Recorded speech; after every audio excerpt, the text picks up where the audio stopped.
Hi, I'm Matt. And I'm Dave. And welcome to this week's Happy Hour. In this meetup, we get hands-on and get international using M2EPro.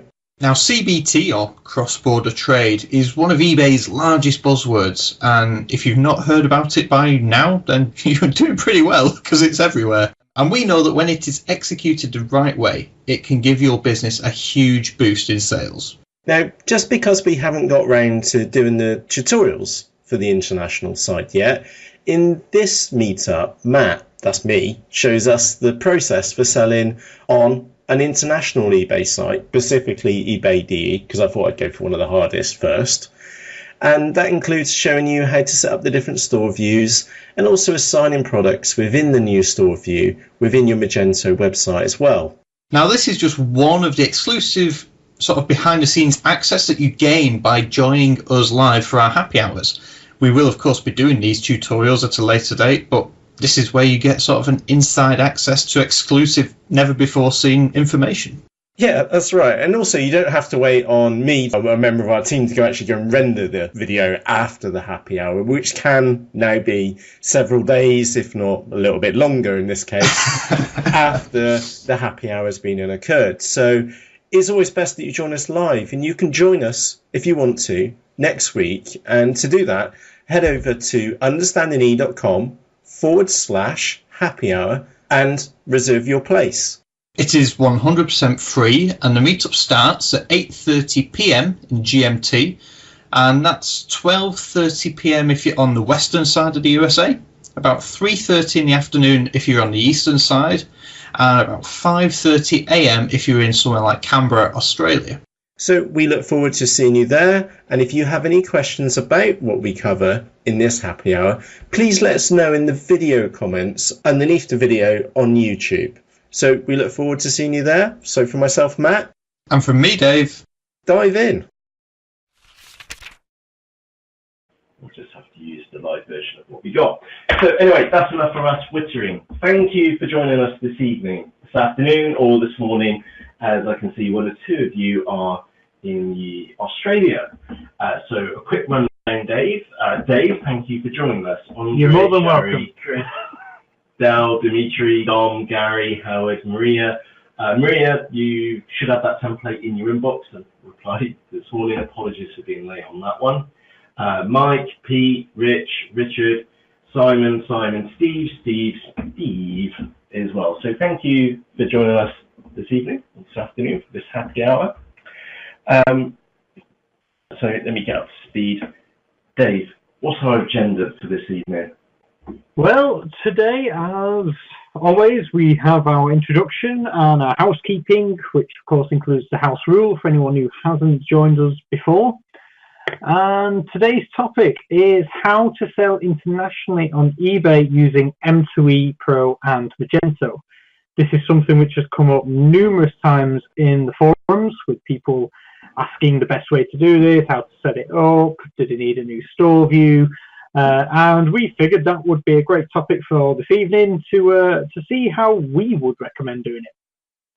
Yeah, that's right. So I've got an outline of the things which we're going to be doing, and I believe that they're correct. Now, there is going to be a little special note on this one, which is that I believe the steps are correct, but I'm also using tonight so that we can do the proper tutorials. Okay, so if anybody spots anything which is incorrect or got any suggestions, please let us know. Okay, because I'm using tonight as a live run lane so that we can build a little mini series of tutorials to help you and the wider community. Okay, so if you do got any suggestions, please do let us know. And Maria, we do have signs, Maria, that you should have signs now. There we go. Okay. So on that note, tonight's house rule, as it is every single week, okay, which is that there is no such thing as a daft question if you don't know the answer. Dave, can you just quickly suggest to Maria that she's got no sound, just to refresh on the page? She should sure thing. Let me just mute myself. By the way, if anybody does run into any sound quality issues tonight, just reload the page which you're on. Okay, restart the meeting. It should just reconnect. Okay, so just a heads up for it. And yeah, why do you think crap at football? Don't know. Football's not really my thing. For it. Have we tried refreshing England's team? We'll probably do with it. Apparently so. But Formula One, we're doing really well. Mr. Hamilton went from 9th to, what was it, 3rd or 2nd in the first lap. So I can answer questions about Formula One, but football I haven't got a clue, I'm afraid. So on to tonight's main topic, Dave. International trade. Okay. Now, the thing to note is that this is actually built into M2EPro, and you're not going to be doing anything which isn't possible in M2EPro and Magento. Everything which we're going to be showing you is already in Magento and M2EPro. The one thing which you may not have come across before is store view. So we are going to have this warning message in a few moments' time, and I've just seen a tweet about something else which I just need to pause and have a look at. All right. Have we hit record? Yes, we have hit record. Oh, good. Okay. Okay. So everything which we're going to be showing you already exists in Magento and M2EPro. So you're not having to add any additional extensions in, but you are going to need to be aware of a couple of things of what's going to happen when you do certain things in Magento and M2EPro. You're also going to be, because we need to separate these listings out in Magento into separate listing groups, they're also going to appear in your system and catalog and managing products, but they're going to be slightly different. Okay, and with that said, let's just dive straight in. It's probably the best thing. Okay, which is that we've got an important warning box up. Okay, so tonight we are supposed to be using a clone of our Magento installation. Now I have been made a backup in the background because I've not got a clone which I can make. I've got some problems making a clone at the moment. But in your instance, make a clone of your Magento system so that if you are listening to a recording of this happy hour, that you can at least just play around, and if you break something, it really doesn't matter. Okay. And the reason for that is that you can then see what you need to do, and you can leave your main installation alone. And of course, once you're familiar on what needs to be done, you can pretty much copy and paste most of the details across. Okay, because you just put it in two different browser tabs or two different computer screens and just compare the differences between the two. Now, there is a tutorial on how to make a clone of your Magento setup. Right now, it is sat as a premium tutorial, but what we're going to do is release that one so at least you can view it in the background, because it's quite an important tutorial, especially when it comes to cross-border trading. Especially for you to have this backup of your system in place in a safe environment for you to play with. Now, I have seen that there's some extra people which have been and joined us. Thank you for joining us this evening. So if you are a couple of moments late, don't panic. We were late too. All right. So with that said, what we're going to do is that I've put like a little list of things with what we're going to do. So to be able to sell internationally, the first thing which we want to do is to create a new stored view within Magento. And we've got a whole tutorial on that. So don't panic if I'm going to go a little bit quick tonight, okay, which is that we've got a whole separate tutorial on this topic. We're then going to go and create a separate price attribute and add it to our attribute set. Now, I put a little note in here in green. The reason for this is that Magento and M2EPro can auto convert prices. So you can either use, I think it's WebEx, the web text, the service to auto convert your prices for you. However, we both, myself and Dave, strongly suspect that you need more control over your pricing, okay? And any auto pricing tool really isn't going to cut the mustard for you. So we're going to use a separate attribute, which we're going to call eBay price DE, okay? We're then going to go off and enable the eBay site in M2EPro. We're also going to add in the additional currency. Now, we're going to be using Germany as the example. Okay, so we're going to choose a tough one because it's a completely different language, and we may falter a little bit there, choosing the right category, etc., etc. So, as a heads up, expect to find me in Google Translate try and find the right details. And again, me and Dave would really appreciate your help. So if you see us struggling at any point in time, please let us know in the search box and put us out in the chat box and put us out of our misery. Okay. Next up, we're going to change existing listing groups as required. Now, why that's important is because we're going to create a new store view, and we're going to create that for Germany. Now, what that then means is that our existing store view, we want to keep just to the UK. So we're going to map all the existing listing groups back to, well, at least one listing group back to the United Kingdom. Okay. We are then going to create a new listing group and attach in this new store view. And the reason why we're separate store views is for two reasons. Number one, for order processing, so you can locate where your orders came from, so you can separate your eBay UK sales away from your Germany sales, away from your Australia sales, etc., etc. But also, as you're about to find out in a few moments, is because if you use separate store views, you can have separate details on each of your products, and that's really important. Again, using Germany as an example, is that you'll probably want it in a different language, and we'll show you how to do that. And then we're going to have a stab at listing an item onto eBay Germany. And again, we don't know if this is going to work or not, and we're about to find out if it does. And like I said, if you hear us struggling at any point in time, please dive into the chat box and point us in the right direction. So with that said, let's jump into the meat of this. So I got our dashboard up here as well. Oh, Dave, one other dash point as well. At the end of this, we are going to give you a heads up on the course which we've been, or the section of the course which we've been working on for the last couple of days, haven't we? Yes, that's the Any Other Business. We have section 2 being released very soon. More on that in the end. Got to keep you interested. Indeed. So let's just dive into it. I am going to be going pretty quick. Okay, we will be doing a separate tutorial or group of tutorials to show you how to do this properly. But just because the sheer number of forums posts which we've had on this topic, we just want to kind of get you in the right direction, so you at least know and you've got it familiar to what you're going to be doing. So the first place which we're going to start is within system and managed stores. Now, the huge point here is that you either need a backup in place, okay, or you really do need to be working on a cloned system, okay.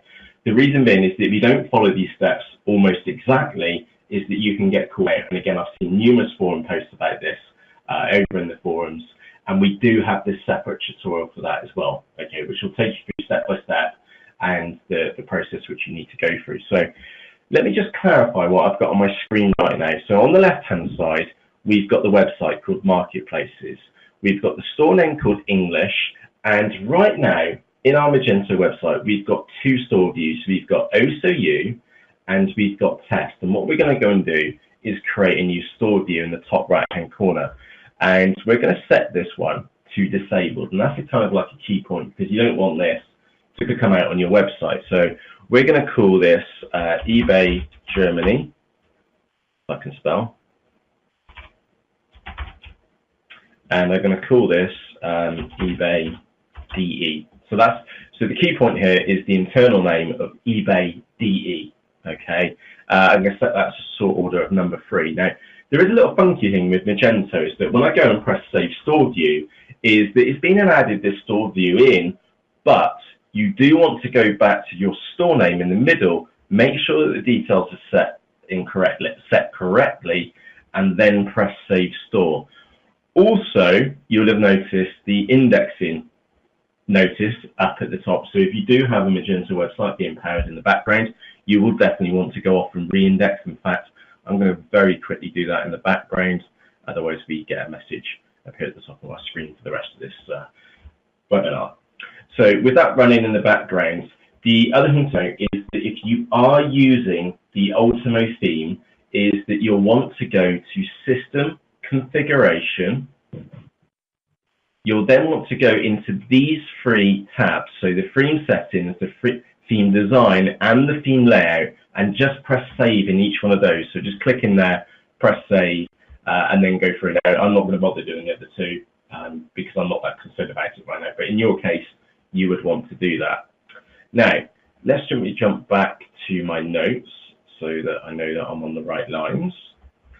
So there's our stored view, okay, and that's kind of key because that now means that we can then tell M2EPro to use this stored view for not only listing and the order collection, but you can also then start reporting on this. You know where you've sold, how much you what you've sold on eBay DE compared to what you've done on your main eBay account on the UK site. Again, you would do the same thing for the different marketplaces. You would do one for Amazon UK, Amazon DE, and you separate them out that way, and it just allows you to report and manage them because they're all going to be separate stored views within Magento. Now, separate stored views, what kind of impact does that have? The key one is that if we go to catalog and manage products, is that you'll notice that we get this extra drop-down box up here. So we've got all stored views, we've got English, we've got OSOU, which is our eBay account, we've got a test one in here, and we've also got eBay Germany. Okay, now if we go into a item, so let's go and pick on that rucksack, Dave, because that's a nice classic. Classic one. So it's that one there. Okay, is that you'll also notice that we've got that same drop down box up here. So because how do I explain this? Let's go with the onions example, Dave. So let's think about an onion for a few moments, and it's got layers. Okay, so when you've got the onion in front of you in your hand, you're looking at the outside layer of the onion, and that's the default values at the top. So that's everything which describes the onion. So it's a red onion, it's got a little crusty bit on the top, roots hanging out the bottom. Okay, but within that onion, you've got layers, and you've got layers which are stored views. Now, if I click into eBay Germany, you will get this pop-up box at the top, and what we're then able to do is to change the attributes or the layer inside the onion. Okay, so inside the onion, we've got this layer called eBay Germany. And if I go and grab our title there, and let's go and do a Google Translate. And obviously, you would spend a lot more deep time translating titles than what I'm about to do. German, there we go. There's our details. Let me get rid of that tab. Okay, is that if you untick this box on the right hand side and use default value, is what that means is that we can put in a different value. Okay, so in this case, we can have a different website title, we can have a different eBay title, and that's really important. And this is how you can reuse exactly the same products as what you've got in your Magento inventory, but for the different eBay sites. And of course, those different eBay sites could be in a completely different language, and this is how you can translate them. So let me just go and press save and continue edit for a few moments. And what I'll do, I'll go back to the root at the top, so the default values to the outer side of the onion. Okay, and you'll see everything's in English and we can edit every single field. But if I drop down inside the onion and go into the, well, let's pick OSOU for example, is that you'll see that OSOU is inheriting all the values. But if I jump down to eBay Germany, like so, is the German level inside the onion, that's how I can have a different, and how you can have a different translation, different title, different description. Okay, yeah, Maria. So I've just seen a little question in there from the chat box, which is that, so this would eliminate the need to use WebInterpret. Now, what I would personally suggest, okay, is that you do use a tool like WebInterpret. The reason being is that you get, number one, you'll get a free trial with it, and number two, it's actually relatively inexpensive as a proof of concept tool. Okay, and many of you would have heard me say this before, which is that WebInterpret is a brilliant way of finding out if there really is a marketplace for your listings abroad. Okay, and if you do start seeing lots of sales coming in from Germany, France, Spain, etc., then what I would personally suggest is that you choose the tough route. Okay, not the easy. WebInterpret is the easy route. okay, which is that you then go off and do your listings properly. So you translate your items, you spend the extra time and the effort to match your listings to the marketplaces. And the reason for that is because it's the right thing to do, okay? So you've spent an awful lot of time building up your eBay listings, okay? You've spent an awful lot of time getting the right category, the item specifics, and let's not be under any form of illusion, which is that you cannot expect any automatic tool to translate this stuff onto a different site and for you to be super successful. And me and Dave want you all to be super successful. Mm-hmm. That does mean that we have to tell you the right way of doing it, okay? Generally, like anything you've heard us do, and like with Understanding E, what we're up to is like the hardest route known to mankind, okay? If it's really hard to do, that kind of generally points out that you're on the right lines and you're doing the right thing, okay? So we're not going to suggest that you cut corners, etc., etc. So when it comes to WebInterpret, yes, we strongly suggest that you try to use it, but use it as proof-fill concept. So just to clarify, you suggest starting with WebInterpret. Categorically, yes, because it's very easy to do, and you'll soon find out very, very quickly if it's worth your while they're actually building and spending the time on your own inventory to do the translations, the categorization, the item specifics properly. Now, Dave, don't let me forget item specifics, because that's another cool thing about Magento and what it does with the translations. Okay. Yeah, sure. There's also an interesting point there from Jim Bob, who said, then use what, after your proof of concept. Now, I guess that rolls into ICE, really, doesn't it, into cultural elements? Yeah, either you've got kind of a couple options. So the main one, okay, is do it yourself, okay? So that means spend the time. Translate each item. I'm not suggesting the easy way, and that sucks because I know that some of you have got very large catalogs, okay? WebInterpret may just be the easy solution for you long term. But if you want proper success, just think you're having to do the United Kingdom all over again, okay? That's basically what you're doing. If you want proper long-term success internationally, you have to do it the hard way, okay? And now, that's why, starting with Australia, America, Canada, brings its advantages, because there's no language barrier, obviously. There's no language barrier, you've just got to spell a few things wrong. Exactly. If you go to the United States, coming to the UK, Apologies. You've got to spell stuff wrong. Apologies, Richard, Yanniv. All right, let's get out correct. Okay, so Australian, they speak pretty much UK English. America, you've got to take some U's out, and if you're coming to the UK, you've got to put some U's in. That's a basic analogy of translations for the UK languages, but it's all pretty much on par. And even if it's spelled incorrectly, whichever way you look at it, I'll be able to read it. Joe Public will be able to read it. Okay. But let's just think about this from the next sort of stage in the buying cycle. You've listed your products. People are now buying them. You're selling on eBay. Granted, at least 2 out of 10 are likely to ask you a question, if not more. And they're more than likely going to ask you a question in that native language. And it's fine. Bing Translate, Google Translate, it works to a degree. But to put this into perspective, when I was chatting with Anya from Intercultural Elements, and I was saying how I remember doing a translation into Spanish. I have a basic understanding of Spanish, and whereas I think the sentence was something like, I can walk to the beach, or something like that, and the word can was in like a baked bean can, not the word as in I can do something.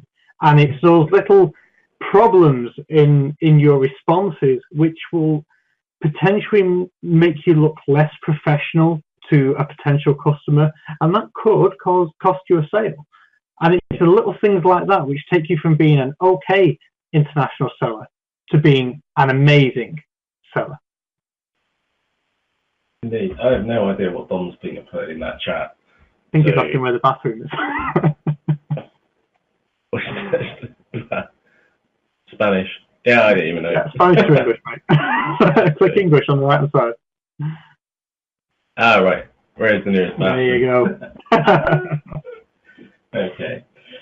Yeah, and just as Richard suggests here, one option is to consider getting common phrases translated by a native speaker, and then you can add in the attribute extra information easily. Yeah, you don't That's a have to great translate. suggestion.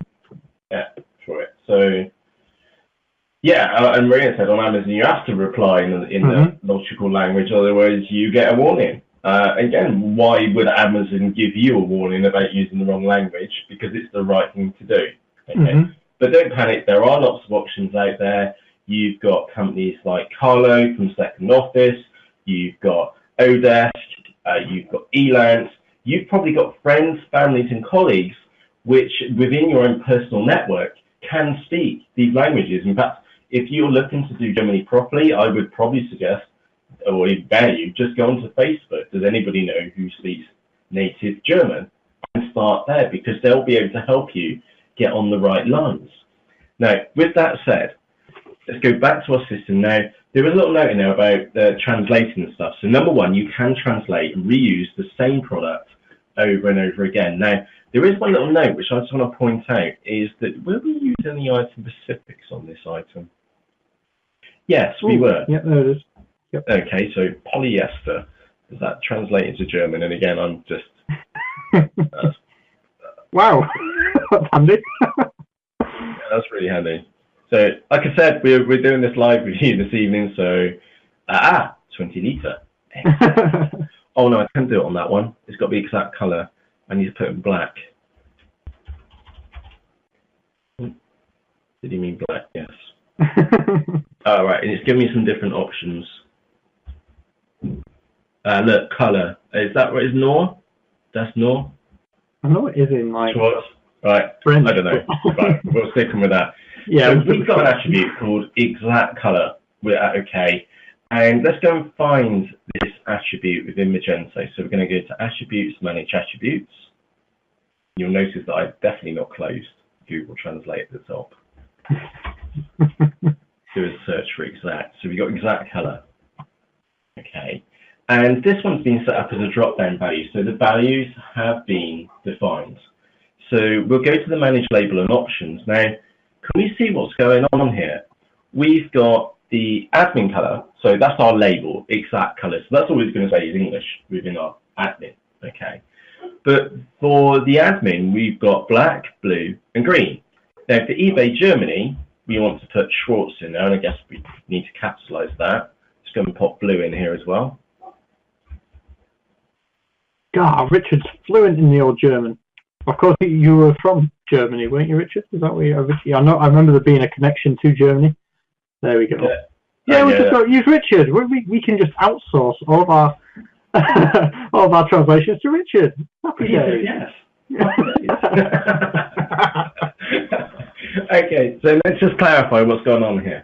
Okay, is that we've got the admin values, and you'll notice that I've not changed OSOU because OSOU is English, our test store, and again, if our test store was Amazon UK or another is maybe eBay Australia, for example, then we would leave those values blank because it will inherit the admin values. But for eBay Germany, we do want to change those values into a different language. Okay, remember those colors because we will be using them in a few moments' time when we actually list this item onto eBay Germany.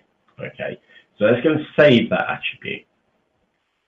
Now, we've also got this topic of pricing. So if I go back to the General tab, we have, for those of you which this screen in Magento looks a bit odd to you, okay, we have tweaked Magento quite heavily to bend it to the needs of a marketplace business owner like you. Okay, that's why we've got the price value in here, etc., etc. Now, we did say that if we were you, we would want to set up a different price attribute because more than likely, you could possibly, okay, again, it depends on the category you're in, you could probably sell the item for more. And maybe you want to bundle in the shipping, so it appears it's free shipping to them in Germany, for example, but the shipping cost is higher.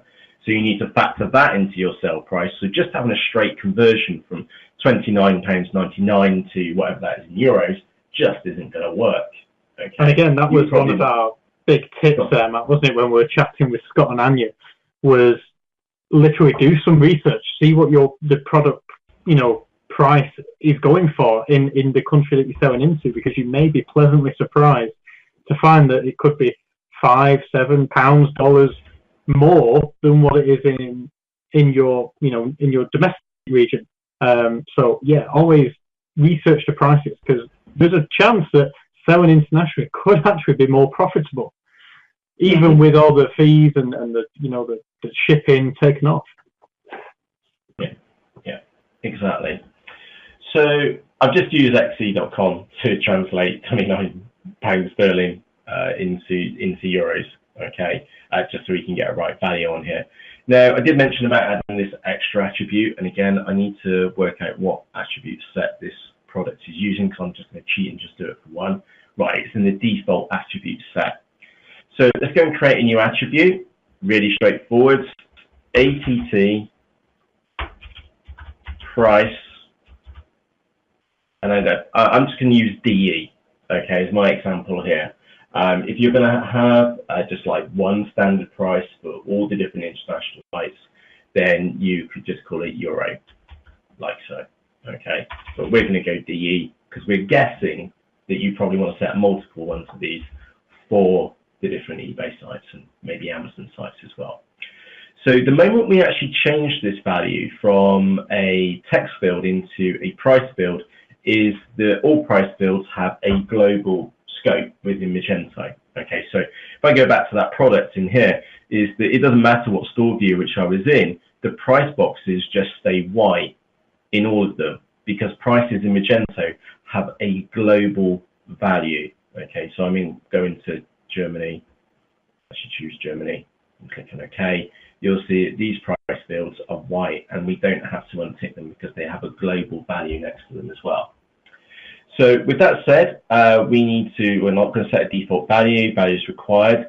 That's a little tip. If you've got members of your team and you want them or you need them to be entering a euro price for Germany, for example, then you can make that a required value. Okay, but we're going to leave that as no.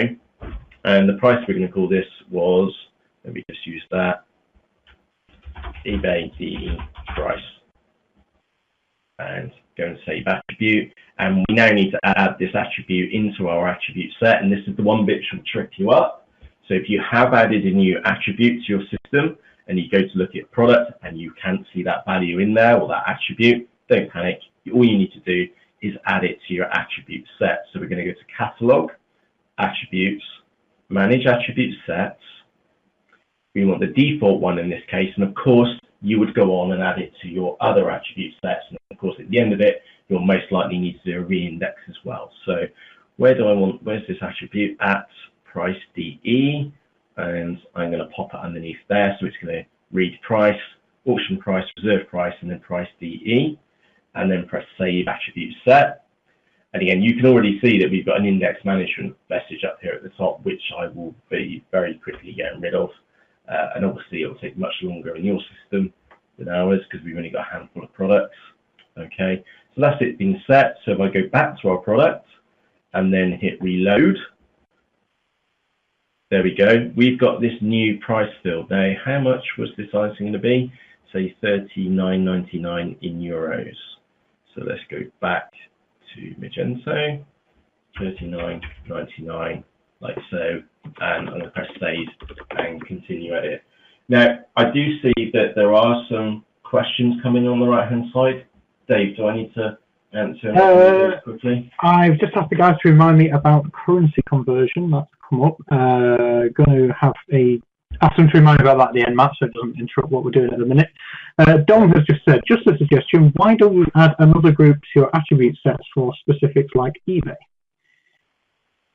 We do.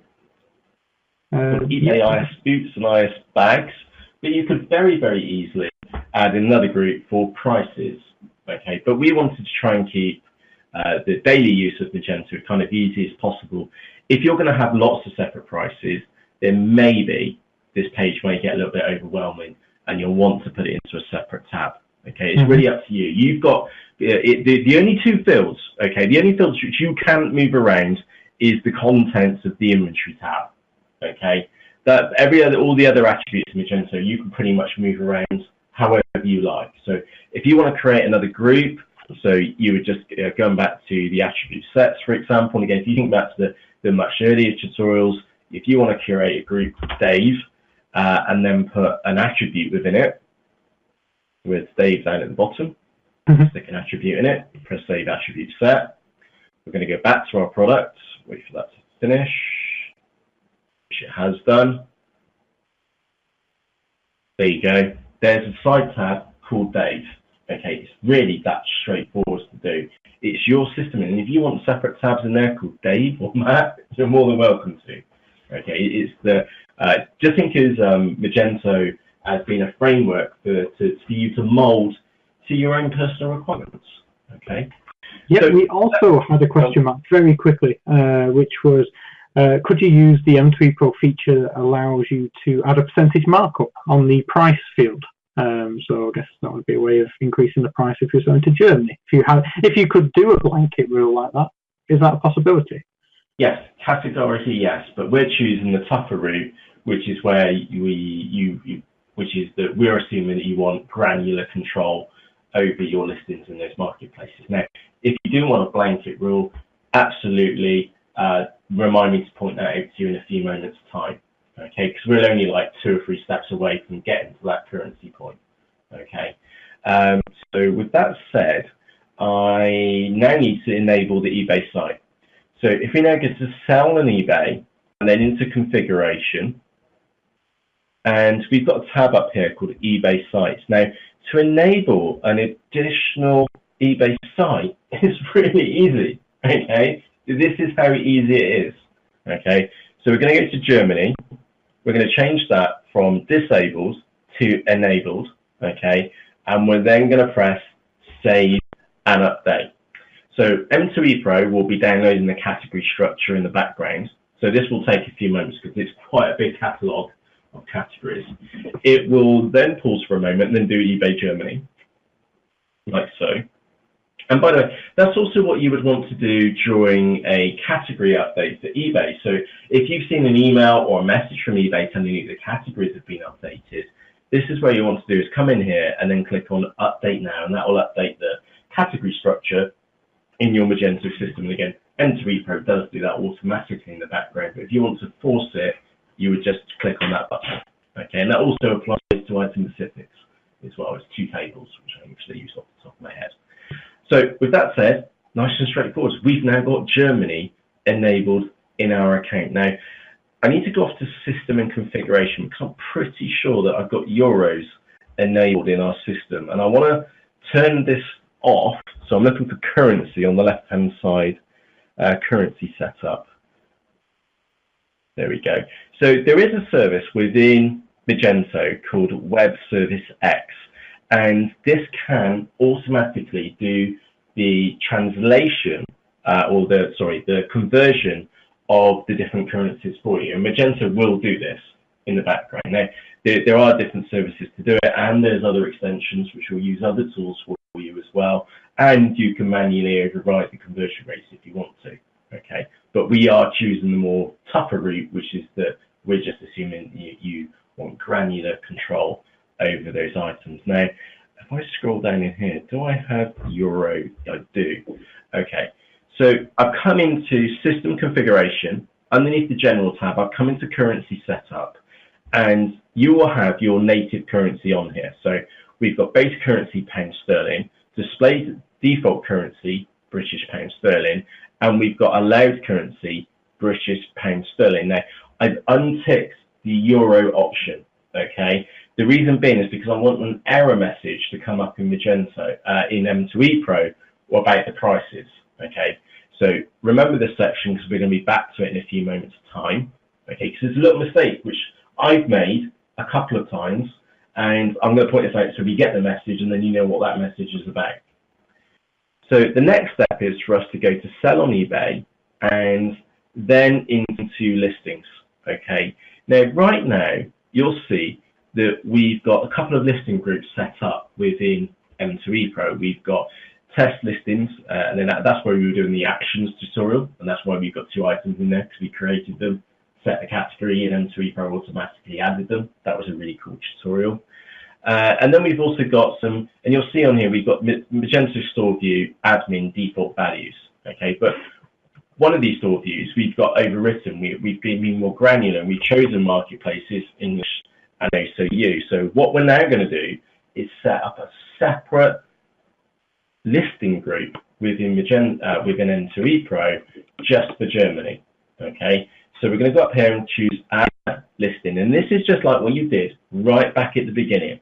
Okay, so let's go and call this eBay Germany, and I'm also going to call this eBay Germany default. Okay, because this is going to be for all the items within the default attribute set. And again, if you've got separate attribute sets, we would suggest setting up separate listing groups.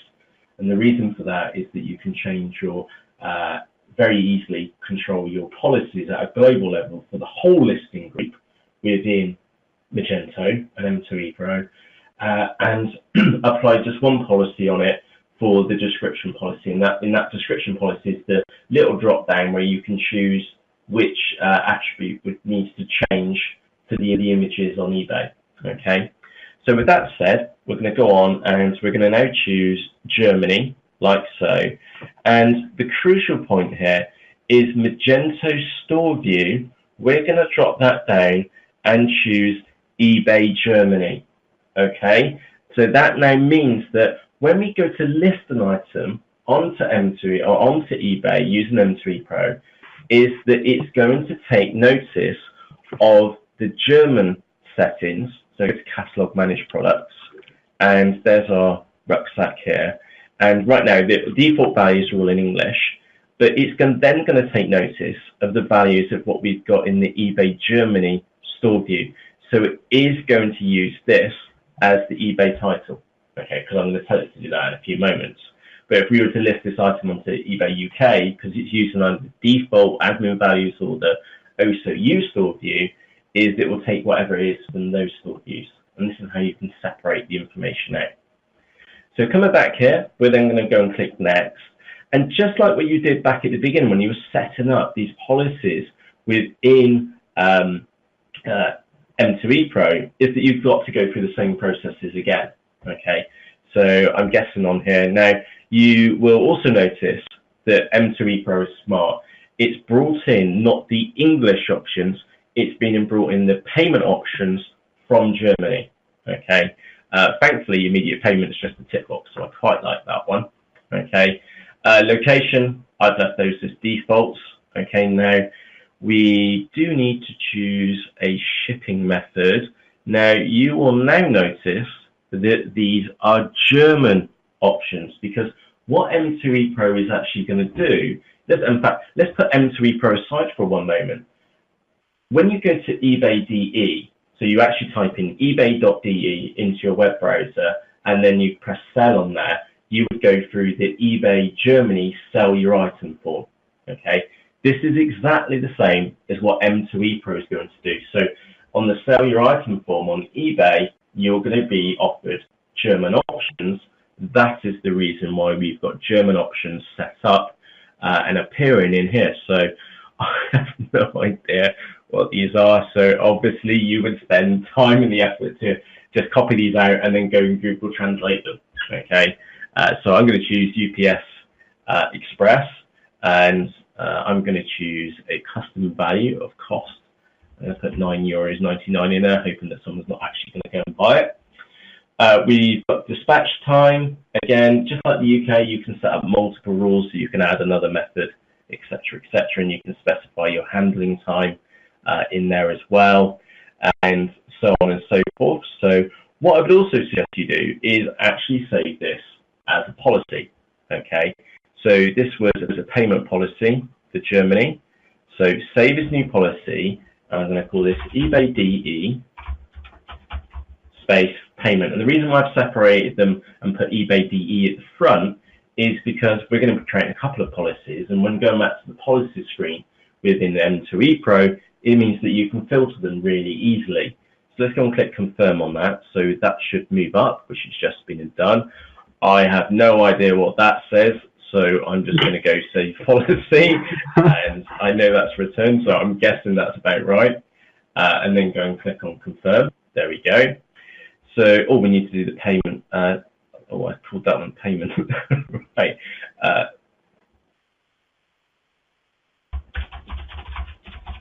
Real payment. And I'll go back and Dave, remind me to go back and edit that payment policy and change the label on it. Okay. So let's go and click next step. This will be our selling settings now. Now I want fixed priced. I want goods till cancelled, product quantity, conditional disabled, out of stock control, yes. Ignore variations. Doesn't matter in this case because I'm going to be using the default attribute set. So everything which you've got in Magento, the way which we've explained to you is to use the default attribute set just for products which have 0 variations. Never use the default attribute set for variations. Always create a separate attribute set for those. So we're quite safe in setting ignore variations to yes. VAT settings, I'm just going to leave them as they are. Now, Dave, there's that warning message. Currency euro is not allowed in currency setup for store, marketplaces, English, Germany. Okay, currency conversion will not be performed. That's the warning message which I've had a couple of times, and I've like ear scratching my head, and you can go and off and read the documentation. But basically, all it means is that you need to come into System, Configuration, Currency Setup, and then in the currency options, you've got this great big long list of the different currencies, and you want to find Euro in there. And the key to this is hold down the Control key on your keyboard and then click on Euro. And that means that you've then got Euros and pound sterling both selected. So now let's go and press Save Config. Okay, I'm going to go back to that listing group. I'm actually going to hit refresh on this page. Okay, and it's now telling us that there's a rate of 0.8 for GB to, so pound sterling to euros for currency rates in there. Currency conversions will be performed automatically.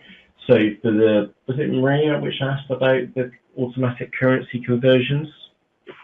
No, it's Jimbo.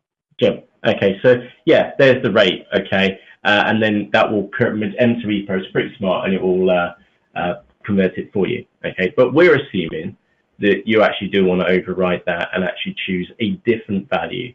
Okay, so what we're going to do, we're going to drop this down, and we're looking for our eBay price, which was in German, which I can't for the life of me see me in here. Special price eBay. I wonder because it needs to be all the attributes. Been added to all the attributes. Yeah, that's what I'm thinking. That's got to be the one. Got to be the one. And of course, you need to go through them one by one and then put them in. So, where is it? eBay price Amazon, eBay price DE. That there. Wait for that to save a second. So that was color. Go into shoe size. DE. This is where I would normally ask Dave to do some whole music. And Dom, I'm glad that you're not the only one which has been and struggled with this as well, because this caught us out as well. This caught us out. We were actually recording a tutorial, weren't we? And it just wouldn't work. We're like, have we added it? We added it into the right one? Go back and have a look. Yes, it's there. We'll try it again. Still not there. And then one of us, I think it was you, I said, I wonder if it has to be in all of them. And yeah, that was it. And then it has come up a couple of times in the forum since. And like I said, the only reason we know is because we sat there for about 10 minutes with the tutorial recording whilst we had to figure that one out. So yes, been there, felt the pain, wanted to punch everything. Yeah. And hit reload. Yay! There it is. Okay, so we've just seen from the front, like Dom, we've been with you on this one. Like, what the smeg is going on here? Okay. So if you have been and added a price attribute, you do need to go in, if you have 30 attributes set, you do need to work through them and pop it in each of them. Okay, that's a quirk of M2EPro. We can't change it for you. There's obviously a very good reason why they do it that way. It could just be poor design, or it could be very clever design to stop you making mistakes. Okay, so there's two ways of looking at it. If you've got 30 attributes set, yeah, you're going to need to go through them. But what I would say is that if you do have 30 attributes set, and you know which countries you're going to be listing into, go and create the new attributes and do them all in one go. Okay, in fact, if you've got any slight inclination that you're going to be doing France, Germany, Spain, and you want all these different price levels, then create the product attributes and put them in. Okay, just do it once for the different sites. Okay, would you have to do the same for eBay, Italy, Spain, etc.? If you want granular control over the pricing, the answer to that is yes. Okay, if you don't need or want granular control, then you can go with the auto conversion on the prices. Okay, so a little point to note is that what you could do is run an export. So I'm going off the script here a little bit, which is what you could do, and we showed Cliff how to do this in a YouTube video. Dave, can you do me a favor? Could you just jump onto YouTube for me and find me the video link to the one for Cliff where we set this up? Okay. Yeah. So what I did for Cliff, and I'll explain it again, we'll put the link into the chat for you, which is that we went, so I've gone into System, Import and Export, and Data Flow Profiles. And what we've done, we created a separate profile where you could, in this case, we were exporting the SKU, the type, and the bullet points. But that could be the SKU, the type, and your different price fields. So you can export your price out, and then you can use Magni to import them back in. But before you import them back in, you've done it in Excel, and you've run a very simple calculation, which is that you should times the pound selling price by whatever the currency conversion is. Okay, and you could have done that for your different currencies or your different eBay sites. Okay, so ironically, you've already got all the tools here already. Dave's just finding you the video right now. I think I've got it here. Creating Magento Data Flow Profiles, that one? Yeah, I think that's the one. There you go, type Cliff at the beginning. Oh, that's not done well. Yeah. If you just chop off just before that. Oh, it does work. The blue bit does work if you click it. Yeah, just listen. Yeah, that's the one. Okay, just go and watch that video, and I'll talk you through it step by step. Okay, Excel, formulas, import. If you're stuck on the formulas, let us know in the chat box, and I'll go and whip up a quick formula for you, because it's really straightforward to do. Okay. So with that said, coming back to our attribute set. Okay, sorry, our listing group. So I've been enforced the price. Of course, you would then, if this was set up for variations, you would choose your associated price. If you've got strike-through pricing enabled to your account, blah, blah, blah. I want to save that, copy that. I'm going to save that as a policy. And eBay, DE, hyphen. Remember, I'm following the same format. And again, I've made one mistake, which I need to go back and change in a few moments. And that's actually really handy that I made that mistake, so I can point out how this helps you. Excuse me. Next up, we've got the description. Pass. That looks right. I don't want to automate there. I'm going to choose 11 for that one. And obviously, you would go through with one listing, make sure you're not being overcharged. Check your rebate billing to make sure there aren't any hidden fees on the listing which you've just been made.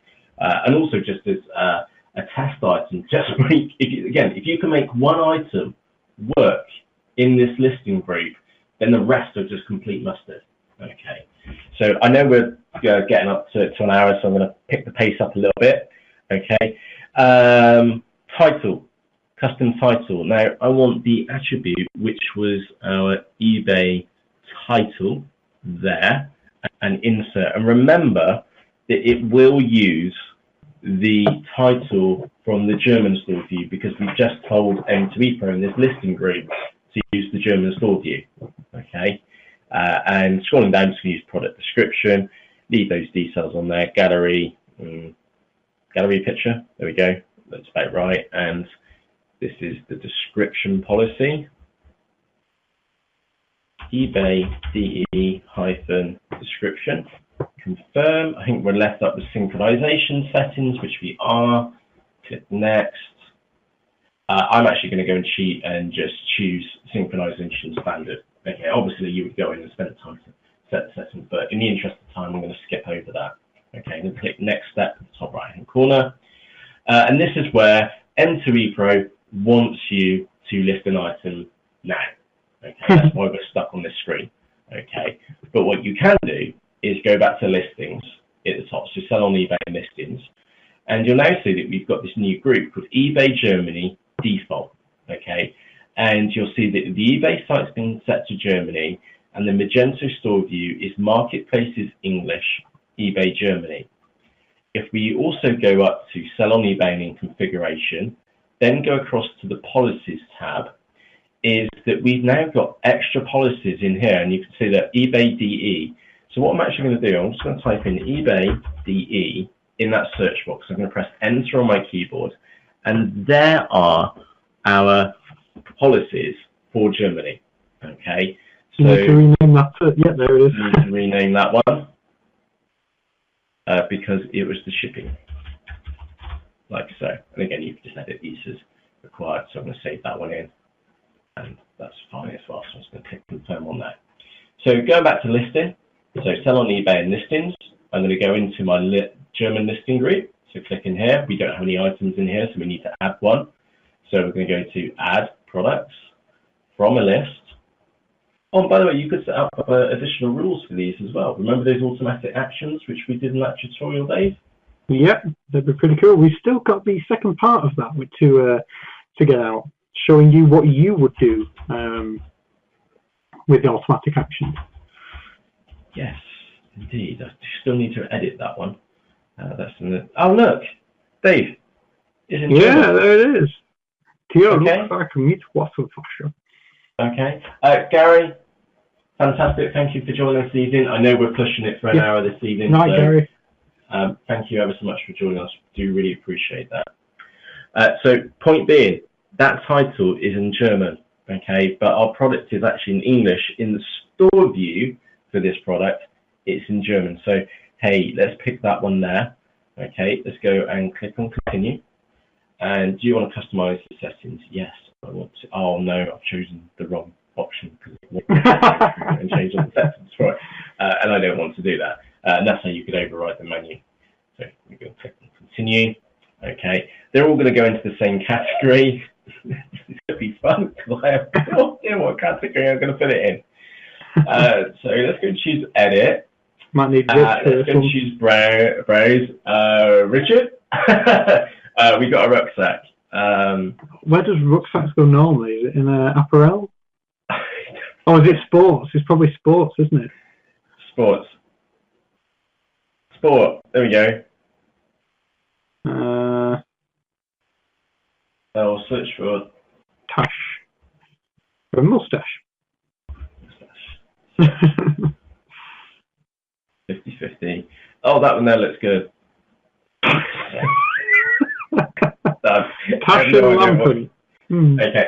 Obviously, you would spend the time just to choose the right category and get familiar with them. Also, just looking at eBay as a bigger picture, the big category changes which we've had over the last couple of years is to try and get these European sites in line with the English site, or all the European sites onto like a common category structure. And that's something which you can do. And Dave, can you just write down a note that maybe it's worthwhile just trying to do a kind of tool so we can try and match categories one against the other. Okay, and obviously you would maybe use the Google Translate on the eBay site to go and find the right category for your products. But in our case, we've just, I think it's antiques we've been chosen. So anyway, it's going to continue. Okay, we do need to set some item specifics. I don't speak German, unfortunately, so I'm just going to look in this drop-down box and pass. So what, let's go and add a custom attribute. Custom value. So let's scroll this down and choose brands. I skipped over the drop shop categories, Dimitri. I just, do you want to just click back a second? Before I do that, Mark, okay. If I go and click edit on here, it's your store categories. It's the same shop categories as what we've got for our eBay UK store. Okay, so we could stick that in camping, and then camping accessories. Yeah, in English. Yeah, eBay don't have the translations for it, and yes, Richard says yes, eBay doesn't translate them. Okay, we met with the head of eBay, whatever her name is, 3 years ago at Catalyst with Channel Advisors, of all places. And what you're doing about multi? There's all this. We know that there's a big push coming up. What about translation of stores? Nothing there. We gave her some suggestions. Nothing ever came of it. And again, you can't blame her because I know what's involved. It's an awful lot. So yeah, just the UK settings. Okay. Well, she was really nice there as well. Can't remember her name. Yeah. Not saying anything else. Brand label. It's going to choose brand. And I put the custom label in there for Mark. Again, you would. I'm guessing I'll just use Google Translate for this. Okay. Go and click continue. Now this is 50-50 if it's going to work because we haven't got a clue. Let's go and click this item. See what happens. We genuinely don't know what's going to happen with this item. You've seen us do it live. Okay, there's nothing like trying to do this stuff live, and frankly, I'm going to be amazed if it works. And just waiting for M2EPro to kick in. 5, 4, 3, 2, 1, go. No, didn't work. Oh, there you go. Oh, that far. Oh, wow, we got some fantastic messages. And again, this isn't M2EPro which is talking to you in German. This is eBay talking to you in German. So I haven't got to what those are. Yeah, so sorry, German. The tech language to English. Unfortunately, you cannot sell internationally. You must have received. Okay, so we're not big business. Okay, so on that note, of course, you probably don't have that message and that item's going across, and that's actually, and again, the last one's because I've probably got something written on the description which we shouldn't do. But the point being is that you probably won't have that, and you definitely won't have that, and just Google Translate your friend for this. Okay, so let's go back to sell on eBay and listings. And Alex, enjoy your tea. Okay, we're trying to do our best to try and keep it in an hour, and we're a couple of minutes over. All right, so a fantastic evening. So with that said, that's the basic summary of it. Okay, so let's just quickly recap what we did. Okay, we added in a new store view for eBay Germany. So that was system managed stores. Remember my note around that. Okay, we then created a separate price attribute. Okay, and the reason for that is because we're suspecting that you might want absolute control over your pricing. Okay, and as it came up in conversation in the chat on the left-hand side, is that if you are going to be selling to multiple different eBay sites and you want absolute control on all those, so not just one euro value, you want one for EA, for Spain, Italy, etc., then set up a separate price attribute for that. Yes, that does mean, as Dell mentioned, if you've got 30 attribute sets, you do need to add those prices into all those attribute sets. That's a little bit of work, okay? Quite a bit of work, to be fair. The other thing which you can do is that we've got that YouTube video, which is in the chat box there somewhere, which will show you how to export your SKU type and your price. You could then put the columns back in that spreadsheet. So we at ATT_price_DE. If you've done one for FR, ES, IT, so on and so forth, you just put those columns in. You can use Excel to do the conversions for you, and then import them in. Okay, and at least you've got your prices on there, and at least you can then manually override them if you want to, without having to worry about any currency conversions. So back in M2EPro, if you want to set your item as being 59.99 for euros, you can do. Okay. Oh, and the one thing which is going to catch you out, and again, I'm just going to point this out. Let me just bring that back on my screen, which was in system configuration, and then into currency setup, okay, you want currency options, and then you'll have your base currency. So we're in the United Kingdom, so we've got pound sterling. And then if you scroll on down at the bottom, you'll then want euros. Dave, can you still hear me? I can hear you, mate. Cool. Do you want to just let Howard know just to refresh your screen and it should kick back in? Cool. Yeah.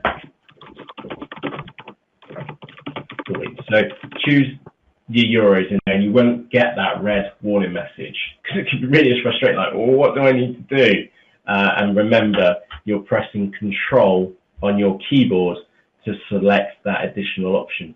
If you just click on that one, you'll unclick your base currency, okay, and then just have everything in euros, okay, all right. So let's move that out of the way. We then need to enable the eBay site. We've added in the additional currency. We didn't change any existing listing groups. We created a new one. And remember, we set that up to use the store view for Germany. So when we did go to list that item, it had the, item title, which was in German.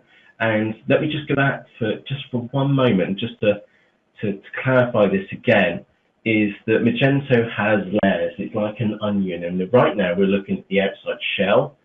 We click into our products, we've got our rucksack here, is that in the default values on the left-hand side, that's the outer shell of the onion. And that's like the global settings for everything. And if we drop that down and then choose Germany, and then we'll get a little pop-up box, is that you can elect to override these values at store view level. Again, eBay title, we translated that into German. And yes, you can do this with Magni as well. And the label which you use is your store view name. Okay, let's put that in there as a little tip as well.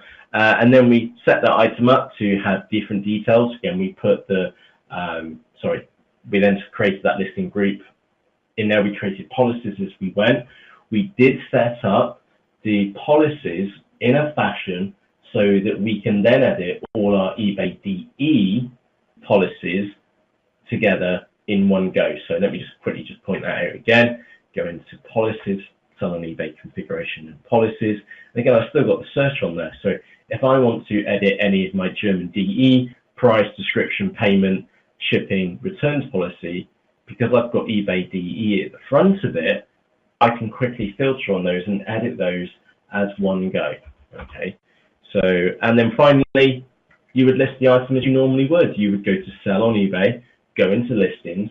This time around, choose your German listing group, and then you add the item in, and then send it off. Okay. So on that note, any questions of what we've got now? And I can just see a little note in there from Maria. If you have WebInterpret managing your international listings, we'll set up these settings in Magento M2EPro, overwrite the WebInterpret settings.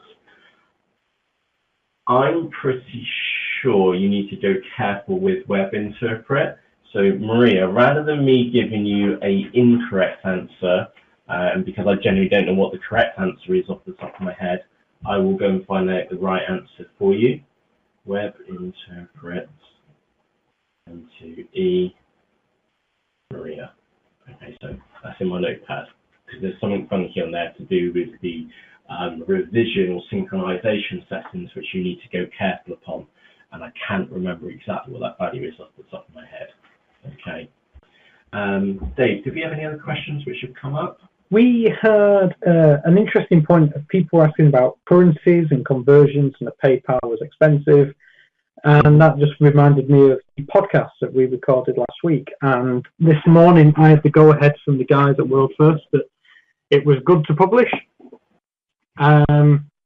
So if you're happy, Matt, I might put that out tomorrow. Go for it. Yeah, okay. So what we'll say, we'll get a podcast out tomorrow, which is an interview with a company called World First. Now, I didn't actually realize how much money you could save. Obviously, they make money in the translation as well, or in the conversion. But it ranges anything from 30 quid to £4,000. And we got the examples in there. And Dimitri, there you go. Well, first, great. I didn't know, and I asked all the daft questions. And did I grill Jason before the interview, Dave? Yes.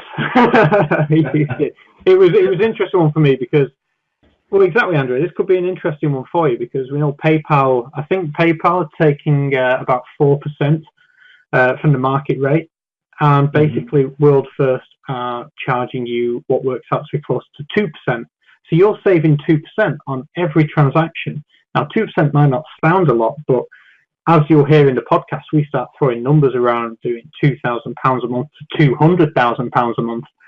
That 2% adds up, and yeah, it's World First for me. And like I said, yeah, exactly, it's a lot. And we'd been chatting. Me and a guy called Luke at World First had been chatting for a while in the background, and he told me all about World First, and I kept saying to Matt, "Oh yeah, we need to get World First on for a podcast."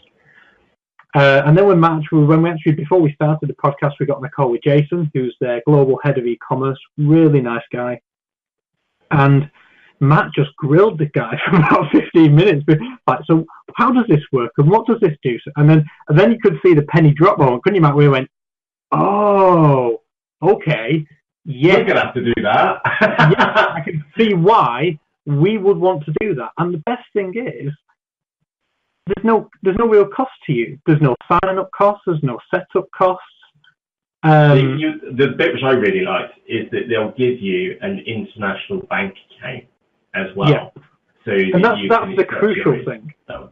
Because if you think, for anyone who's sold internationally on Amazon, I believe this was certainly true a few years ago. If you wanted a bank account in Germany, you actually needed like a registered address in Germany, and all these different bits and bits. Basically, it was hard. It was going to be a bit of graft to get the bank account.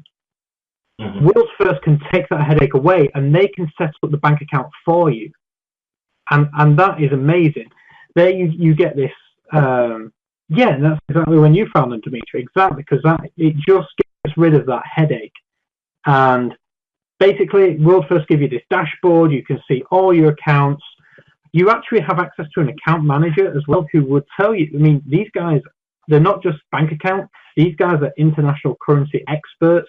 So you can keep your money in your different bank accounts, and then you can ask your account manager when is a good time to do the switch. Like if the euro is really strong, then you might decide to wait for the pound to get strong before you do the switch. It's if you managed it properly, which World First are definitely going to help you do, then you could save some considerable money. So yeah, it's almost a no-brainer. That you save a wedge of cash, because otherwise you wouldn't use them anyway. Exactly, yeah. So World First are going to help you make money because it helps them make money, as daft as that sounds. So yeah, I'll get that. The article's nearly done. I'll get it finished up tomorrow morning. Get it out. If you could tell, if you give them a call, they'll probably ask you where you came from. If you could tell them the guys at Understanding E sent you, Matt and Dave, or you listen to the podcast, that would be fantastic, because then they know that we're recommending them. It's a new partnership that we're working on, and yeah, we will get a little bit of commission as well. Mm-hmm. Mm-hmm. In the interest of transparency. Yeah, indeed. But have a listen to doing that, and again, I actually grilled that bloke to the Jason. But the thing is, you knew he let me get your numbers right. Yeah, exactly. Right. What's going on with this? What's going on with this? And I had an Excel spreadsheet out. I had percentage calculator and XE.com. So what happens if it goes up by that? What happens if you do that? So very grilled the guy. But to fairness to Jason, he answered every question without skipping a beat. So he knows his stuff. This guy is an expert. As you'll see in the audio. Indeed. Howard, I really like your question or suggestion. That's a really, really good idea. I like it. We'll need to speak to the guys over at ISIL and Cultural Elements to see what they say. Oh, I like it, yeah. Yeah, it's a cool one. That's really, really good. So moving on, the website course, Dave. Yes, we've been busy, and our poor little editor, he's not getting much sleep at the minute, I imagine. We have another 12 or 13 guides ready It's section 2 of the Designing Your Magento Website course on a shoestring budget. And this is the mostly theory part. That's what we had to title it, because it isn't all theory, but it's mostly theory. And it's basically the pieces that you need to know about before we get hands-on and designing. So there's no apologies for it being a little theory-based. We have tried to keep it as interesting and as Matt and Dave like as possible. There's a layout grids one immediately springs to mind, Matt, where we had a bit of fun. Mm-hmm. Yeah, so just to recap what you've been through, you've had the course introduction and the preparation. So in the preparation, you got the tools installed like Notepad, Chrome, some plugins to Chrome as well. We've got the making a backup of Magento, how to clone Magento, how to buy the theme and how to install it, get the child theme set up, and there's some basic settings. Okay, so that was getting prepared for this. This next section is, right, how do I explain this very simply? It's all the boring stuff which you need to know about. Okay, there's no other way better to explain this. And again, it's actually really, really interesting. It's not all boring, but it's a little dry and play. We have some good fun in a couple of them as well. So you're going to find out how Magento themes work. So that analogy of an onion I used a few moments ago, we actually use that. We also use a Mount Everest analogy in there as well on how Magento themes work. We've got static blocks, how pages work, CMS markup tags. What else have we got? The grid system. Oh, and how to break the website up, just like professional companies could be. So yeah, we had some fun doing it. Nice and straightforward. And like there are a couple of them, some of them are really quick. And the reason being is that we just want to say go and re-index, and you know what we're talking about. Or go and clear the caches, and we don't have to go, oh, now you need to go to system, cache management, tick or submit, okay? Because you're just going to do that instantly in the background because you know what we're talking about, okay? And I don't know if we're going to get the starting off small bit in there as well. Yeah, I don't know. But we'll have to see tomorrow, but yeah. If not, it's not the end of the world. Right, Dave, we're planning for this to go out on Thursday, aren't we? Right, yes. So the plan is for us to do what we did last week with the preparation course and actually release for limited time, as we mentioned in the email for those of you who saw it, the second section for free, so open to all members, standard and premium. Now, Matt, we need to work out the timings. I believe we have proposed that we will send an email out on Thursday morning letting people know that the second section, the mostly theory section, will be free from 9/9, I believe. Is that right? Oh. Yeah, that's right. That's what I've got written down my notepad. So yeah, we're going to email everybody else out at 9 o'clock in the morning, or before that, on Thursday morning, to say that these guys are available for 12 hours till 9 o'clock that evening. Okay. However, we will be making them public on Wednesday evening. Okay, so we're not going to tell anybody else, so that's hush-hush between me, Dave, and you right now, that we are actually going to put the guides public on Wednesday evening, okay? Sometime after 5 o'clock, maybe a little bit forward, just depending on how much we've got on our workload tomorrow, okay? Yeah. So if you do check the course on the website, so just go to Understand the E, click on the Magento tutorials at the top, and then at the bottom of that page, you've got the Magento design course. Just click into there, and if you start seeing lots more tutorials, they're there, and they'll be open, okay? So work your way through them, okay? And they will be live from like 5 o'clock tomorrow, so you get pretty much like tomorrow evening, and again, depending on what time zone you're in, through the night, the morning, all the way up to 9 o'clock the following day as well. Okay? You basically get an extra 12 to 16 hours than the people who didn't turn up this evening. Yeah. So it's a special thank you to you guys for turning up and hustling with us and hearing what we've got to say. Yeah, indeed, it's appreciated. So dive in tomorrow evening, if we word it correctly. Tomorrow evening, the guides which are ready will be live. By the way, we may not put them all out in one go. There may be little batches which we should go through and check bits and bobs. any feedback which you have, good or bad, okay? Be brutal if it's bad, okay? But please remain constructive, okay? That's our biggest tip. So if you think it's great, let us know. If you think you could improve it somewhere, please let us know. Your feedback is super important. To pick on Richard, for example. Richard, you sent me 3 emails, almost one after the other, pointing out things out to me. If I can solve every single thing which you sent me in those emails, just like what you could do with your customers. So if your customers told you every single reason why they didn't buy from you, okay, and you went off and fixed them, okay, that will help future customers. Okay, so we are really looking, we're very open in what we do, and we really do genuinely appreciate your feedback as well. Now, I think, let me just get to our notes just before we go. Did I miss something off any other business at the beginning? One other thing, for those of you which are using the responsive listing template builder, do go and check your settings. The reason being is that I've added in item specifics, which will either add them to your description table or as a separate table. Okay, and as Richard pointed out, they're the wrong way round, and that will be fixed by 5:30 tomorrow morning-ish. Okay, I've also added in some really cool gradients. Now, I can't say how cool these are until you go and play with them. They're really, really cool.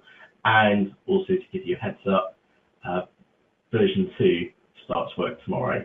I know what's in version 2, and it's sick, and I know you'll love it. But right now, version 1, as Richard said, really, really cool. Okay, really, really, really cool. So if you've not tried the responsive listing template builder, it's on WidgetChimp. Again, if you're a UE Premium member and you don't see it, please let me know or Dave know, and we'll go and enable it in your account for you. Now, before we leg it, because we are 20 minutes or so over, do you have any questions? Remember that house rule which we had back at the beginning? There's no such thing as a bad question if you don't know the answer. Do you have any questions on anything which we've been covered this evening? So it could be from the Magni price conversions, it could be setting up the different eBay sites. Please don't ask me about German translations because I haven't got a clue. But anything which we've covered tonight, please just let us know in the chat box, and we'll do our best to answer them right now straight away. And what we also do the clone tutorial as well. The clone tutorial will be open after this meeting, by the way. If any of you want to know how to clone your Magento website, I will personally go and make that a public tutorial, which as long as you're logged into the site, you'll be able to view as well. So, sorry, Richard, not sure about the link I mentioned. There was the YouTube link for that Matt asked for, and other than that, the only thing I mentioned to refer to was the podcast that we've got coming out tomorrow. We don't have a link for that yet, it's not published, but it will be out in the morning tomorrow. Tomorrow morning. Yeah. Can you release these recordings that you've missed for the last 2 weeks? Can I answer that one? Yes, sure. Yes and no. The answer is yes, we can do last week's, but no, I won't be doing the week before. The reason being is because I don't want the responsive listing template builder and what it can do and what it can do right now out into the wilds. Okay. The reason being, again, this is me being very open, I need to launch that the right way, and I've got a Dave knows exactly what I'm going to go and do. I've got to do something very strategic for the launch of that, and get that launched out before I start making a fuss about it. So the listing template builder, that won't be live for, let's say, another week to 2 weeks, for example. But last week's, yeah, we do need to get that one out. So yeah. Okay. Yeah, and I think it has been edited. I think it's just this week we spent so much time getting section 2 ready that it's just not been a priority for us, Dale. But we'll get it done as soon as we can, and it will be put in the HappyHour link on the website. Yeah. Oh, so before you leg it, there's 2 blog posts out which I think you're going to like. Okay. The Content Delivery Network. Okay. That's a video tutorial on how it is a 30-minute tutorial because we assume that you know absolutely nothing about content delivery networks, and we'll show you how to set it up in Magento. Okay, there is a little warning with this one, is that if you are following us along for the design course, don't do it. Okay, however, because we will show you how to do that later on when the time is right. However, for the those of you which have already got an existing Magento website, if you want like the cheapest, easiest and quickest win on so many different levels, go and have a look at that video tutorial on how to set a content delivery network up in Magento. We do suggest Max CDN. If you view the source of the understanding ESOP, you'll soon very quickly work out that we are actually using Max CDN, and we have used it for months. Super cheap, super fast, and silly straightforward because it's free settings in that. The other one is that we did get a heads up on some very interesting stats from M2EPro, and there's 6 myths about M2EPro, and there's 2 never before published statistics about M2EPro as well. So worth a read, either now, tomorrow, whenever. Also, Matt, have a look at those. Go on, Dave. Just scroll down that page a little bit. For anyone who hasn't seen it, there is the Fling tutorial. You may have missed it, but again, there it is. Dave, quickly explain what Fling is in Dave language. Oh, it's crazily cool. It basically takes away some of the nerdiness with FTP stuff. So basically, it lets you have a file on your computer where anything you want to put onto your website, you drop it into that file and it will automatically go and put it on your website. No need for any nerdy logging into FTPs and all that sort of stuff. You set it up, you put your files in there, and they are available on your server. That to me is just amazing. Can you just imagine what that would be if you have freelancers? For Pat, for example, if you've got people doing image editing, you can share a Dropbox folder with them, fling it, and any finished images that they put in there will automatically be available for you on your website. It's brilliant. It's really cool. Yeah, it's really cool. The software we use, again, look, just a heads up, it's not free. Okay, you do have to pay for it, but it's inexpensive, really straightforward to do. Try it and see if it works for you. Now, if you are on a Mac, actually you can use Fling on a Mac. When you click download link, it comes down as the little Mac download file. Or there's another one called Yummy, I think. Yummy FTP. Yeah, which is pretty much does the same thing. Again, I can't show you that because I don't have a Mac.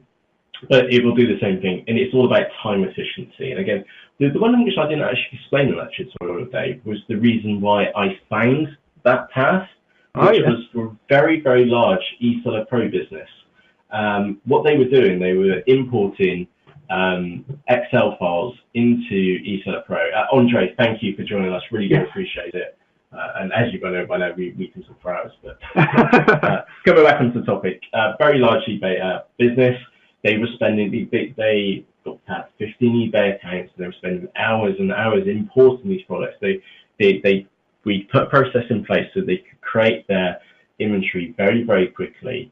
And then we then got to the stage, it was actually taking them longer to import the products into the software because they were having to manually upload it and then wait for it to finish and so on and so forth. So we then got in contact with eSeller Pro. They would take imports automatically, and then we just used Fling on the desktop. So the member of staff would be sat there. They would make their import file for eSeller Pro in this case, or again, this would be you with MagMe. Then again, it doesn't matter if it's you, a member of your team, or a remote member of your team as well, is that you create your Excel file, save it as CSV, save it into the special folder, and again, we give you the folders how to do it. And then Fling will just go, oh, I've got a new file, and fling it up to your website. And of course, then it's then available for you to import via MagMe. And of course, your images are there as well, because you or one of your team have been editing them, pop them into the media import folder, Fling's been flinging them up as well. It's just about time saving in the background. So that's pretty cool tutorials as well. So on that note, we really, really do. Maria, yeah, you would still need to use FileZilla. Brilliant question. So FileZilla is great for any ad hoc changes, okay? Whereas that Fling, think of Fling as being FileZilla, but it runs in the background. And if you put a file into a specific folder on your computer, maybe on a folder on your desktop or within Dropbox, as we show you how to use, it will automatically send it to your website for you. Okay, so no needing to log into FileZilla, drag and drop in, reconnecting and all that kind of stuff. It just does it in the background for you. Okay, pretty cool. Have a look at the video on it, and you'll see it actually working. Again, we also use Dropbox, and Dropbox, which, well, we're on the 100 gig, and I've got to upgrade to the 500 gig package. Used it for years. It's absolutely brilliant. If you think how much video content we got, what? I can tell you now, you've got 100 gig of video content fat in it. And we're going to upgrade it again. Dropbox is brilliant. And it's this combination between Dropbox and Fling and MacMe and M2EPro and remote staff. Oh, it's really, really cool. But see if it works for you, and we take you through step by step. Okay. Happy days. So on that note, let's wrap it up here. Like we said, thank you for joining us this evening. Hope that's given you an insight into how to sell internationally. If you do have any questions post tonight's happy hour, please ask us in the forums. Okay. And of course, apologies. I've not been able to get into the forums as much as I would personally have liked to for the last couple of days, but I do have a very, very good excuse. It's because we've been heads down. The next part of the design course is coming out, or as you now know, Wednesday afternoon straight evening, for them publicly on Thursday. We're also working on the week afterwards, and this is what, like, next week's is going to be so cool, because this is where you start styling your product page. Oh, you know, you do bullet points, which we showed you how to set up in Magento. So your 5 bullet points, which you can use on Amazon, on eBay. We give you the copy and paste code, which you can use on your Magento website. Now, that tutorial is going to be a little bit nerdy, okay? But I'll make it extremely clear for you. And again, I can't include the file which you need because it might change between versions. So I can give you some very, very clear instructions on what you need, okay? For that, so we've got that. We start designing the product page, the images, doing all the colors for the product page as well. But like next week, that's where we start doing my world, the really, really cool stuff, because you're actually going to start seeing some output on your Magento website. Okay. Yeah, so we have had quite a content crazy couple of weeks. So I think a quick recap: we have the Fling tutorial, the CDN tutorial, which are both in the blog. We got the World First podcast coming out tomorrow, and then we have 12-13 guides coming out Wednesday, so tomorrow afternoon / evening. So yeah, there's loads of stuff to get your teeth into. Mm-hmm. Yeah. So yeah, as Dale says, not bad. We're not slacking here in the background. Oh, Dave, can I mention what that little idea which I mentioned to you this morning? Yes, go for it. See what the feedback is. Okay. Right, let me get my notes. Okay. All right, this is ad hoc during Kelsey, which we've done. Okay, this is the idea which I've been boiling around in the back of my head for the last couple of days. Is that I don't believe success is by accident. Okay, I believe that success happens by brute force. Okay, by putting the hours in, and it's never an accident. Okay, if you look at the really successful business people out there, they are normally the people who are in before anybody else, and they're leaving the office before everybody else as well. Okay, and that's something which I would like to do, and trying to give you some of like my personal work ethic. Okay, this is why I said, Dave, the 4-hour work week is actually a destructive book. It took me 2 years to realize that. I learned a lot from it, but actually it's quite destructive because it gives you the wrong point of view, which is that, let me get this right. So I think the common misconception with the 4-hour work week is that you basically have a business and you only spend 4 hours on it. My interpretation of it now is it doesn't feel like work if you enjoy what you're doing. Oh yeah, yeah. That's the way to look at it. Yeah, that's the better way of looking at it. Right. So anyway, the idea is success is no accident boot camp. Okay, it's a 5-day boot camp where I invite you to work alongside me and for me to work alongside you from 5:30 in the morning to 10 p.m. for 5 days straight. Okay, that's my challenge, and that's my thoughts. Okay, so on Monday morning, you start with me at 5:30 in the morning. Okay, I mean that, at 5:30 in the morning. Okay, and you work with us, and we work with you until 10 p.m. at night, and we do that Monday, Tuesday, Wednesday, Thursday, and Friday. The net result of that is that you get basically 4 extra working days within 1 week. Okay, that's the if you start at 5:30 in the morning and you finish at 10 o'clock at night, that's the best part of about 4 extra working days within a working week. Okay, you have just done almost 100% extra more work than any of your competitors.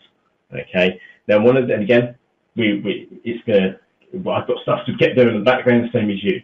Okay, but what we were thinking about is bringing in you into this story. Okay, so throughout the week, bring in yourself, your story.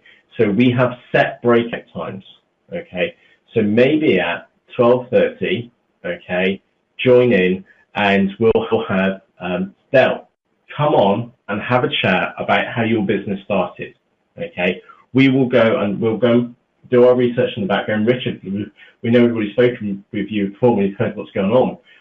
We just get you on. We'll have a live Q&A. We'll see what everybody else is struggling with, and we'll see as a group what can be done to overcome that challenge. Now, I've got a whole massive long list of people which I can talk into joining us, even if it's just for a 10 or 15-minute chat to hear about their success, to help you, and especially me, drive through the motivation for doing this, for doing 5:30 to 10 o'clock. Now, we've also got another challenge as well. There's no point you turning up at 5:30 on a Monday morning and having no idea what you're going to be achieving that week. So we do need to spend like the week before preparing for this week of massive action. Okay, and this is the key. This is the week of action. So, and again, success is no accident. We need to prepare for it so that the success of that week is no accident. If that's there's a little bit of irony to that as well. And again, I've got a massive long list of people which I can talk into, just joining us for 10, 20 minutes, sharing their story to going through. So does that sound mad as cheese? Is that something which you'd be up for doing? Can you let us know in the chat box on the left-hand side? If you've got any suggestions on what we could do during that week, I'm totally up for it.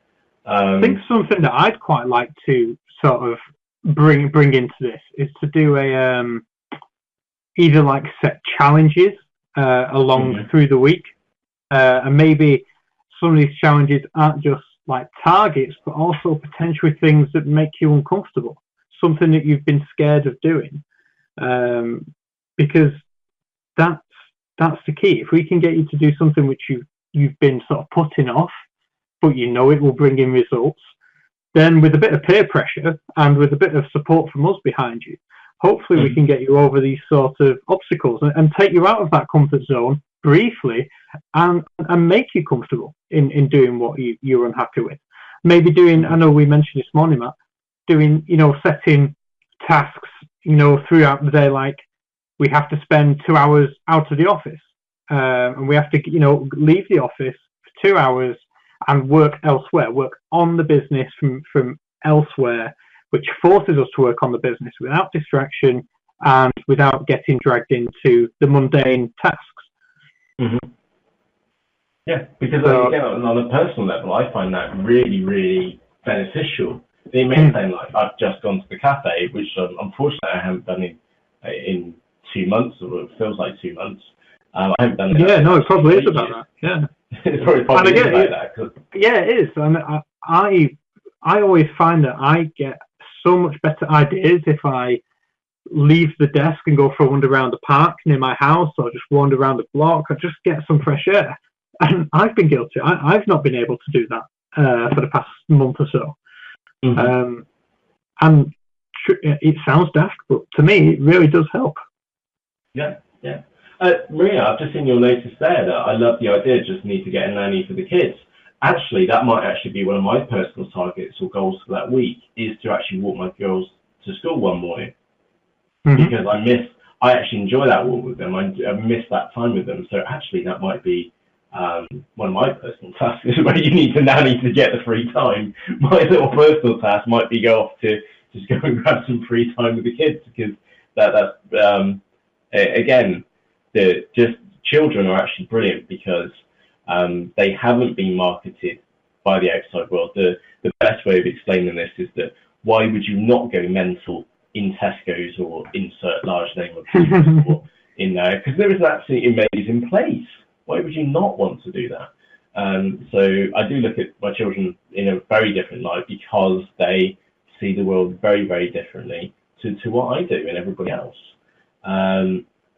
So yeah, that's really very curious. My favourite is learning Magni, and still altering all my listings singly. 1 week, like you suggest, could get us totally.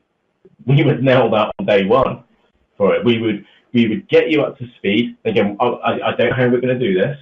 It would have to be something which we can have an open chat in there. Okay, ideally have voice communications as well. And again, it might be a Google group, for example.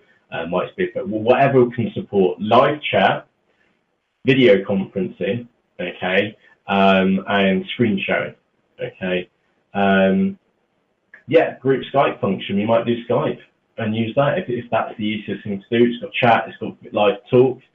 We can leave it running. If people can jump in and jump out of that as well, that would probably work quite well. Yeah, that would work really, really well. By the way, the only negative to having Skype is that, as it being a group chat, that we do need to play fair in there. So me talking to my daughter in the background while I'm unmuted might be a bit of a challenge. Okay, so I like the idea of group Skype chat would be good. Using Skype for a group call might not be the best idea, just because the admin controls, even with the hidden admin controls, are not the most robust, should I say. So yeah, good point. A group Skype chat would be good. That'd be cool. But yeah, that's the raw idea at the moment. It would be a mammoth effort for, and again, I know what I'm asking of you, because I do it pretty much every week to the point of exhaustion. I think last night I slept for 10 hours because I hit my mini burnout period in there. So it's all about getting results, and that success is no accident, and putting the extra time in, doing the extra effort, but together, and trying to foster this environment where you do feel safe, and you don't feel silly for asking what you feel like is a daft question. Because if there's enough of us, one of us in that room, in that chat room, will know the answer. And that's the idea. We can work together. So it's not just me and Dave and you. It's you, me, Dave, and 50 other people potentially in there, or much bigger, which can break off. And again, this will be an open one. This is, well, but look, put your phone number in or Skype details in and go and have a chat. Go and sort that out together. And if you two get stuck, come back and have a chat with me. And if I get stuck, I'll go, well, all right, let me go and see what I can find out in the background. So maybe it's like a team effort for a week to see how much we can really get done together. And again, I need to set myself some really ambitious goals for that week. Again, I'll need to coordinate the different things which are going on in the background. Date, don't know. Genuinely don't know on a date. Okay. I've got holidays coming up in a few weeks' time. It would be, just thinking out aloud, it would be really, really good if we could do this before September. Okay, so either in July or in August, for example. Okay, something like that. Just before, the crucial one is just before September, because trying to change anything in a business September onwards is generally not suggested. Okay, mid-September or July, yeah, school holidays. Okay, right, that's the kind of plan for it. So if you've got any ideas, even if they're wild, okay, you think they might be crazy, or you think they're impossible, let us know, because that week is about breaking the impossible barriers. Okay, so Steve, if your fear is about learning Magni and stuff like that, we're going to take that, we're going to smash it, and we're going to get you used to it. It's kind of that mentality. Sebastian will be asking you questions. Right, so that's my rule plan at the moment for a boot camp week, and that's it. So yeah. So and yeah, unfortunately, some guy finished it. Yeah, Gillian. Yeah. It's going to be a tough one because there's never going to be a perfect time that suits everyone. It's just one of those things. We'll have to try and make it work best that we can. Yeah, it needs quite a bit of planning. Again, I would like a large selection of people joining us, and you to join us as well, to have a breakout hour so that you can hear from other people. You can share your own story as well in the background, like to give you an idea, like get the chaps across some eBiz marks on this with us to hear their stories. So from somebody who is completely unrelated, maybe, and so I spoke to Andy this morning as well. Sorry, Andy Hamilton. He's a very successful roofer. He's actually my next door neighbour, and to get him on as well, because that is it. He's got to, when it comes to publishing a book, he's got like 9 to 12 months to write this book, and it sounds like it's a year, but actually you need to be on it from like day one and all the challenges which comes with it. Again, it's in Andy's challenges, it's in your challenges, and the sharing of that, where you can pick off little ideas, suggestions, and you can find out how other people tackle these things as well. I think Carlo would be a good one too. Yeah, Carlo's probably got a really interesting topic to talk about. So yeah, that'd be a good one. Don't think we're going to be. We won't be short of people to talk to. Yeah, exactly. Yeah, not be short of contributors. Can we do the Bristol meetup so we can put faces to names and then do boot camp? Bristol meetup. Not a bad idea. Not a bad idea at all. If there's one way to get Matt, it's to keep him in Bristol. Keep him in Bristol. But that would be a really good precursor to the actual live week. Yep. The actual week where we do it. But sorry, Maria, I'm just using this as I'm using this as I would this week, is to take the suggestion and see how we could use it. So maybe we do the Bristol meetup the week before, okay, in the preparation week, because again, the success is no accident. We need to make sure that week is a success for you as much as it is for us, no accident as well. If you're going to be putting in that kind of amount of time and effort into your business, you need to know where you're going. And again, this is why I'm opening the idea up to you right now, is because I don't pretend that I have all the answers and I need your help. Yeah, everyone should have 5 to 10 targets of what they want to achieve, probably 3 big ones and 7 small ones, something along them lines. And like I said, if you have a target, then you can aim for it. And if you don't hit it, then at least you'll have got close, or at least you'll have taken some form of forward action. So yeah, I think doing some sort of target or something to aim for is crucial for this to work well. Yeah. So it's finding out some targets. So I like the idea. Maybe we do the Bristol meetup the week before, for example, as part of the preparation plan for it, to share some ideas so that you can and we can prepare you and us for that week. That sounds like a really good idea, Maria. I really like that. That's pretty cool. And then maybe just the place. I do just know the place for it. So yeah, too late for the British Grand Prix meetup. We'll make it for a Sunday afternoon. Yeah, on the side of the track. That would be very, very cool. So anyway, on that note, we've almost run over double the amount of time which we were expecting. So I've really enjoyed this evening. Thank you. It's been great for joining us as well. Like we were saying earlier, if you do have any questions, like I said, they really genuinely mean that. There is no such thing as a daft question. So don't struggle in silence. And again, that's what this bootcamp idea is about, is the massive action. Take it, do the extra hours. It's 1 week. What kind of a difference can you make in that 1 week? The Matt Ogborn 120 hours a week. It's got a ring to it. Yeah. That's the Paris hate it, but yeah, right. It's about taking that massive action so that you can have success. in what you're doing. Maybe the wild idea, it might be that you move all your UK listings into Germany, for example, and get them translated. So that'd be a good target. Yeah, that would be an amazing win for you potentially. Open up a whole new market here. Yeah. Yeah, if you've never sold on Amazon before, then hey, we'll ask who sells on Amazon. Give us the 101 on it. Maybe make me mini workshops for every week as well. Is that I'm up for anything if I can put the planning in. In fact, this is actually going to be a bit of a struggle, Dave, because I need to do a success is no accident boot camp the week before, 2 weeks before, the week before, and then the actual live week as well. So that's a great way. Yeah, that's an interesting one. Dimitri, I haven't read that book. If you've got an ace into it, 10 Times Rule by Grant Cardone.